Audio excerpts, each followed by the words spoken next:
Press वार्ता बुलाई गई है, जो केंद्र सरकार और राज्य सरकार के द्वारा एक आयुष्मान भव अभियान चलाया जा रहा है। इस कार्यक्रम का उद्देश्य जो है वो कि स्वास्थ्य सेवाओं के प्रति जागरूकता बढ़ाना और विभिन्न स्वास्थ्य सेवाएं जो शासन के द्वारा दी जा रही हैं उससे संतृप्त करना लोगों को, उसके उद्देश्य से ये कार्यक्रम चलाया जा रहा है। विभिन्न स्तरों पर विभिन्न चिकित्सालय हैं, विभिन्न सुविधाएं हैं, लेकिन कभी कभी लोगों को जानकारी न होने से या दूरी की वजह से लोग उन सुविधाओं का लाभ नहीं ले पाते हैं। तो उद्देश्य है कि प्रत्येक नागरिक जो हमारे देश का है, और मैं अपने जनपद की बात कर रहा हूँ, कि हमारे जनपद का प्रत्येक नागरिक जो हमारे जनपद बलिया में रह रहा है वो सरकार के द्वारा उपलब्ध कराई गई स्वास्थ्य सेवाओं का पूरी तरीके से लाभ ले सके और अपने आप को स्वस्थ रख सके। इसी चलाया जा रहा है। इस अभियान के 5 घटक हैं।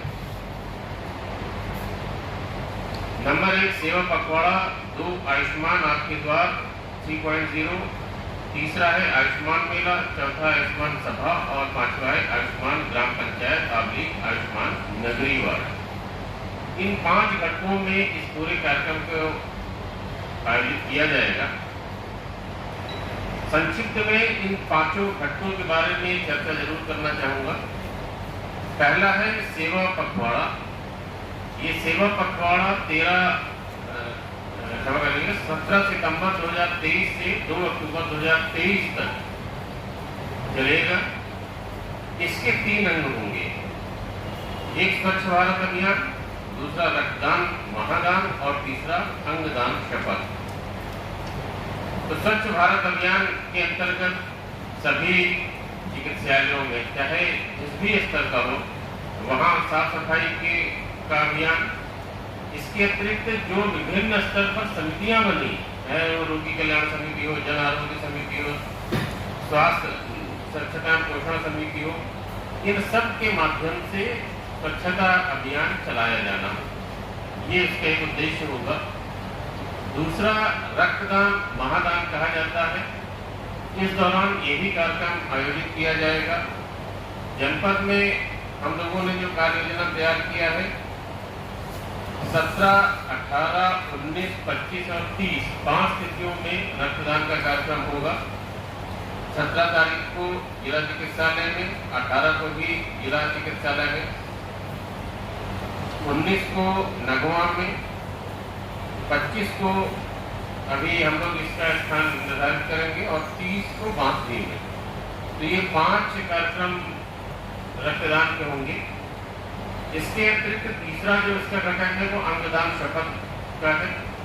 इसमें लोग गैर सरकारी संस्थाओं को एवं अन्य स्तरों पर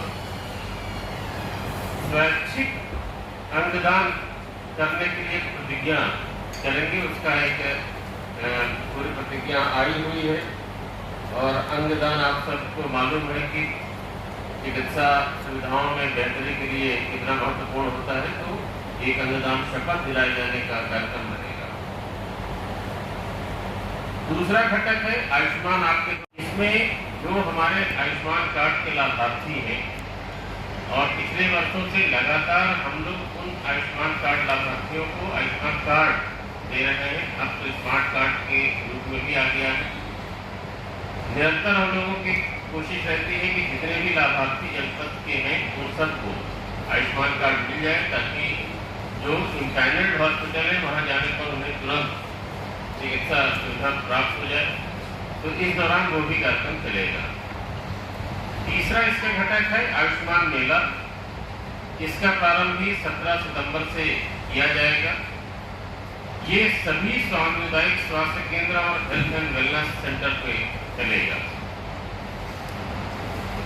इसके अंतर्गत ये काफी महत्वपूर्ण है, समस्त उप केंद्र पर और हेल्थ एंड वेलनेस सेंटर पर और शहरी हेल्थ एंड वेलनेस सेंटर पर प्रत्येक शनिवार को इस अवधि में जो भी शनिवार आएंगे वहाँ स्वास्थ्य मेला लगेगा।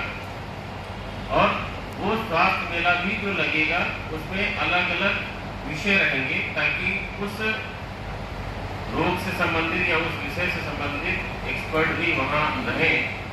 तो जैसे प्रथम सप्ताह में गैर संचारी रोगों से संबंधित रहेगा, द्वितीय सप्ताह में टीबी और कुष्ठ एवं अन्य संचारी रोग से संबंधित रहेगा, तृतीय सप्ताह में मातृ एवं बाल स्वास्थ्य तथा पोषण से संबंधित रहेगा और चतुर्थ सप्ताह में राज्य आदि जनपद की स्थानीय आवश्यकताओं के अनुरूप जैसे किसी पर्टिकुलर डिस्ट्रिक्ट में कोई पर्टिकुलर डिजीज है तो उससे संबंधित रहेगा। सामुदायिक स्वास्थ्य केंद्र और प्राथमिक स्वास्थ्य केंद्र इस तरीके जो हेल्थ एंड वेलनेस सेंटर पर साप्ताहिक मेला प्रत्येक रविवार को किया जाएगा। मतलब PSC और CSC में तो ये रविवार को होगा, उससे नीचे की जो हमारी इकाइयाँ हैं उसमें शनिवार को होगा। और इस माध्यम से हम स्क्रीनिंग, जांच और विभिन्न प्रकार के विशेषज्ञों को उपलब्ध कराकर लोगों को चिकित्सा सुविधा उपलब्ध कराएंगे। और इस कार्यक्रम का जो उद्देश्य है कि जन जन तक सरकार की जो योजनाएं हैं विशेष रूप से चिकित्सा से संबंधित वो हमारे प्रत्येक नागरिक को उपलब्ध हो और लोग इस सुविधाओं का लाभ उठाएं। चौथा घटक है आयुष्मान सभा। विभिन्न स्वास्थ्य योजनाओं और सेवाओं के बारे में जागरूकता बढ़ाने के लिए ग्राम पंचायत स्तर पर और वार्ड स्तर पर 2 अक्टूबर को आयुष्मान सभा का आयोजन किया जाएगा। इस सभा में आयुष्मान कार्ड जो इस दौरान बने होंगे उनका वितरण भी किया जाएगा और तमाम गैर संचारी रोग, सिकल सेल एनीमिया है, नियमित टीकाकरण है, क्षय रोग इत्यादि के बारे में जन समुदाय को जागरूक भी किया जाएगा। और क्या क्या सावधानियां हम लोग बरतें जिससे रोगों से बचाव हो सकते हैं उन सब पर भी उस दिन प्रकाश डाला जाएगा। पूरे जनपद में ये कार्यक्रम हम लोग कराएंगे और हमारे स्वास्थ्य कर्मी जो ग्राम स्तर से लेकर जिला स्तर तक है वो कहीं न कहीं वहाँ पर उपस्थित रहेंगे। आयुष्मान ग्राम का जो कार्यक्रम है उन ग्राम पंचायतों को सम्मिलित किया जाएगा जिन्होंने 100% निम्न सूचकांकों पर प्राप्त की होगी। प्रत्येक 5 साल की आयु से अधिक पात्र लाभार्थियों को आयुष्मान कार्ड का वितरण, प्रत्येक 5 साल की आयु से अधिक पात्र लाभार्थियों की आभा से बनता है कार्ड और 30 वर्ष से अधिक आयु के प्रत्येक व्यक्ति गैर संचारी रोग से की जांच, क्षय रोग से संभावित मरीजों की जांच हो गई हो, क्षय रोग के मरीजों का सफलतापूर्वक उपचार और सिकल सेल हेतु जांच एवं कार्ड वितरण लागू हो। तो ये गतिविधियां जहाँ हो चुकी होंगी उन गांवों को हम लोग आयुष्मान ग्राम घोषित करेंगे कि ये एक तरीके से संतृप्त गांव है जिसमें सभी प्रकार की जांचें हो चुकी हैं और सभी प्रकार के लोग जागरूक हैं। जैसे माननीय राष्ट्रपति महोदया ने उद्घाटन किया था इस कार्यक्रम का, उनके हम लोगों को दिशा निर्देश प्राप्त हुए थे। इसके बाद जिला स्तर पर हम लोगों ने बैठक किया और नीचे के स्तर पर भी ब्लॉक स्तर पर भी इसकी बैठकें की जा रही हैं और लोगों को जागरूक किया जा रहा है कि ये जो गतिविधियाँ आगे होने वाली हैं इसका सभी लोग लाभ उठाएं। बाकी इस हेतु इसमें करना क्या क्या है, कैसे इस कार्यक्रम को बेहतर बनाया जाए, इसके लिए मुख्य चिकित्सा अधिकारी के स्तर से अपने स्वास्थ्य कर्मियों को विभिन्न स्तर पर प्रशिक्षण भी दिया जा रहा है और जनपद में ये कार्यक्रम बहुत अच्छी तरीके से चलाया जाएगा और हम लोगों की पूरी कोशिश रहेगी और पूरा प्रयास रहेगा कि हमारे जनपद का हर नागरिक जो हमारी शासन की स्वास्थ्य सेवाएं हैं उसका लाभ उठा सके, विभिन्न प्रकार के जो चेकअप है वो करा सकें, विभिन्न प्रकार के जागरूकता के कार्यक्रम करके वो अपने आप को अवेयर कर सकें कि हमें ये सावधानियाँ बरतनी चाहिए, ये हमें काम करना चाहिए जिससे हम निरोगी और स्वस्थ रह सकते हैं। लेकिन सब चीज़ों के साथ हम लोग जनपद में एक ये कार्यक्रम कराएंगे और निश्चित रूप से इससे हमारे जनपद वासियों को बहुत लाभ होगा और अपने आप को निरोगी रखने में मदद मिलेगी। बहुत